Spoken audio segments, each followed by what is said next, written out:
తోటమిత్రులు గారితో కలిసి పనిచేస్తున్నారండి. అప్పుడు దళిత ద్రోహి అని అప్పన్ బాబుకి తెలియదేమో, ఇప్పుడు దళిత ద్రోహి అని తెలిసింది. ఎందుకంటే ఇప్పుడు ఆయన ఇచ్చిన ప్యాకేజీ కమ్ముడైపోయి, ఆయన ఇచ్చిన లాంఛనాలు కమ్ముడైపోయి ఇప్పుడు ఆయన పక్కన మాట్లాడుతున్నాడు. ఆయన పక్కన అలా మాట్లాడుతున్నాడు జోగేశ్వరరావు గారు. ఎప్పుడు దళితులకు వ్యతిరేకత అండి.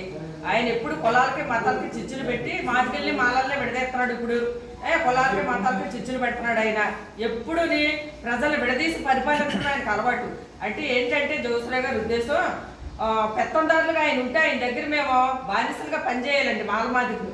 అందుకోసం ఇప్పుడు వరకు ఆయన దగ్గర మాదిగులే ఉన్నారు కానీ మాలలు లేదు. ఇప్పుడు అప్పన్ బాబుని ప్యాకేజీ ఇచ్చి దగ్గర కూర్చోబెట్టుకుని ఇప్పుడు తోటమిత్రులు గారిని తిట్టిస్తున్నాడు, తోటమిత్రులు గారిని విమర్శిస్తున్నాడు. తోటమిత్రులు గారి గురించి నీకేం తెలుసు అప్పన్ బాబు? ఒక్కసారి చెప్పు, నీకేం తెలుసు అన్నది. మనకు డబ్బు కాదు శాశ్వతం. మనుషులు నిక్కచ్చితనంగా ఉండాలి మనం ఏదైనా సరే. ఎప్పుడు నీకులాగా ఆ పడం మీద ఈ పడం మీద కాల్ వేసి ఆడ ప్యాకేజీకి ఎల్ ప్యాకేజీకి నువ్వు ఇదైపోయి వెళ్ళిపోయి తోటమిత్రులు గారిని విమర్శిస్తాకు నువ్వు సరిపోవు. ఎందుకు? ఇది ఇంతకు ముందు ఇది కాలనీలోని 11వ వార్డు స్కూల్ దగ్గర అంబేద్కర్ బొమ్మకి జోగేశ్వరరావు గారు డబ్బులు ఇచ్చి బొమ్మ పెట్టించారు. పెట్టించిన తర్వాత ఆయన ఏం చేశాడు? గొడవలు సృష్టించి జనపల్లి సూర్యరావు గారిని, కృష్ణానంద చౌదరి గారిని సందర్భంగా పరిగెత్తించాడు. ఆయన అలజడి సృష్టించాడు. ఆయన ఎంత అలజడి సృష్టించాడంటే నిజంగానే కాపులకి, మాలలకి, మాదిగలకి మొత్తం అంతా కలిపి అలజడి సృష్టించి మంచి గొప్ప పేరు తెచ్చేసుకుందాం అనుకున్నాడు. ఆయన చేసి కంటికి కనిపించవు, చెవికి వినిపించవు. జోగేశ్వరరావు గారు అంటే ఏంటనుకుంటున్నారా మీరు?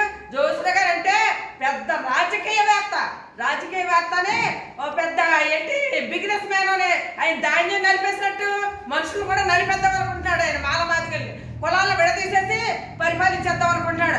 ఏమంటే జోగేశ్వరరావు గారు వచ్చి ఎలక్షన్లో ఓడిపోతామని భయం చెప్పరా? మా తోటమిత్రులు గారి మీద బురద జల్లించకండి సార్ మీరు. బాబు జోగేశ్వరరావు గారు ఏంటంటే ఫ్యాన్కి రెక్కలు ఎరగదీసేస్తారా మీరు? మీ సైకిల్కి బ్రేక్లు ఎరగదీసేసి మీ సైకిల్ చైన్ లాగేసి రోజు దగ్గరకు వచ్చింది. కంగారు పడకండి మీరు. ఏదో అనుకుంటున్నారా మీరు? చూడండి ఒక్కసారి విజయనగరం జిల్లాలో పెట్టాడు మా జగనన్న సిద్ధం మీటింగ్ సక్సెస్. మళ్ళీ ఏలూరులో పెట్టారు సక్సెస్. ఇప్పుడు దాంట్లో పెట్టారు సక్సెస్. ఈ సక్సెస్ చూడలేక మీరు, మీ నాయకులు, మీ పప్పుగాడు, మీ చంద్రబాబు నాయుడు, మీ రామోజీరావు, మీ ఎవరో ఇంకా ఉన్నారు కదా TV5, వీళ్ళందరూ కలిపి మా జగనన్నకే మాకు బడి ఎడుతున్నారు. ఏడకండి ఇంకా బాబు, ఏడితే బాగోదు. ఇంకా మీకు గుడ్లు కూడా తడిసిపోతాయి, ఒత్తి వాళ్ళు కూడా ఉండరు మీకు. ఒక్కసారి ఆలోచించుకోండి. అప్పన్ బాబు నువ్వు నోరు అదుపులో పెట్టుకుని మాట్లాడు. కాంగ్రెస్ ప్రభుత్వంలో ఉన్నప్పుడు కూడా నువ్వు ఇలాగే విమర్శించావు. కాంగ్రెస్ ప్రభుత్వంలో హర్ష కుమార్ గ్రాంట్లు ఇస్తానంటే దానికి 5 లక్షలు, దీనికి 5 లక్షలు ఇస్తానంటే ఏట్లా ఈడు మనకు చేయడు, మా అదిగోళ్ళకి చేస్తాడని అడిగావు. ఇప్పుడేంటి నువ్వు నిన్న దర్బాబు పక్కన కూర్చోబెట్టుకుని మాట్లాడలేదు. ఇప్పుడు మా అదిగోళ్ళు నీకు దగ్గర అయిపోయారా? ఎప్పుడు మన మాదిగలు మాలలు ఒకటే, కానీ ఇప్పుడు మీ పెత్తందారుడు విడదీసి పాలిస్తున్నాడు.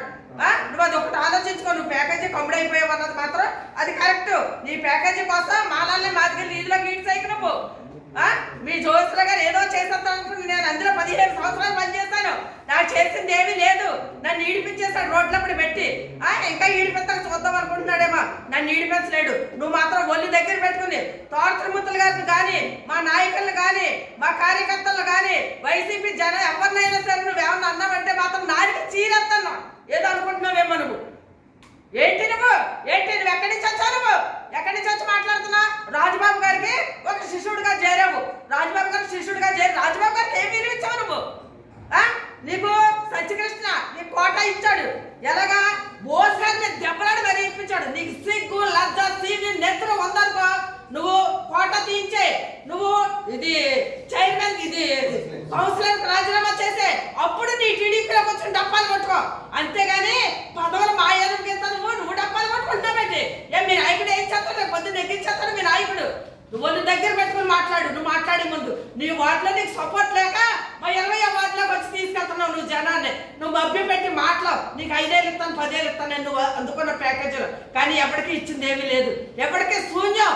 నిన్ను తవిరి కొట్టే రోజంటే వస్తుంది. ఏదో అనుకుంటున్నా చూసి చూడనట్టు ఊడుకుంటున్నావు 20వ వార్డులో వాళ్ళు. నీకు ఎదవల్లా కనపడతాడు అనుకుంటున్నావా నువ్వు? నీ వార్డులో నువ్వు చూసుకో. మా వార్డులోకి వచ్చే కాళ్ళు ఎరదీసేస్తాను. ఇంకోటి ఏంటి చెప్పరా? నువ్వు నీ స్థలం ముగ్గురికి అమ్మావు. నీ స్థలం ముగ్గురికి అమ్మి ముగ్గురిని మోసం చేస్తావు నువ్వు. అది నీకు తెలుసు. మళ్ళా ఇంకో స్థలం నువ్వు కబ్జా చేస్తావు. ఆ కబ్జా చేసిన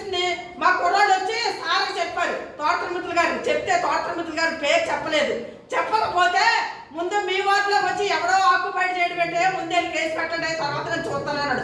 ఆ తర్వాత నువ్వు వచ్చి సార్ నేనంటే మరి నువ్వని నాకు చెప్పాలి కదయ్యా, నేను చేసి పెడతాను కదా ఏదో ఒకటి అని అన్నారు. అది నీకు చేయలేదనేసేసి నువ్వు తోట త్రిమూర్తులు గారి మీద కసి పెట్టుకుని ఈ రోజున బాగుతున్నావు. నువ్వు ఎన్ని ఆక్రమించేస్తావు, ఎన్ని తినేస్తావు? నీ వార్డు ఎక్కడ? మా వార్డులో వచ్చి నువ్వు ఆక్రమించుకోవడం పెట్టి మా వార్డులో వాళ్ళు అడుగు తింటారా? మా వార్డులో వాళ్ళు సాయం చేయరా ఎవరనే? మా వార్డులో వాళ్ళు తినరా? మా వార్డులో నువ్వు వచ్చి కష్టపడుతున్నావా? మాకు జాగ్రత్తగా ఉండు, వదిలి దగ్గర పెట్టుకో. నువ్వెవరిని విమర్శించిన తోట త్రిమూర్తుల గారి జోలికి కానీ, మా పార్టీ జోలికి కానీ, మా పెద్దల జోలికి కానీ ఎవరిని విమర్శించినా నాలుగు సీ చేస్తాను. నీ వెనకాల ఉన్న వాళ్ళు కూడా బయటికి లాగేస్తాను. నీ వెనకాల ఉన్న వాళ్ళు బాగోతాలని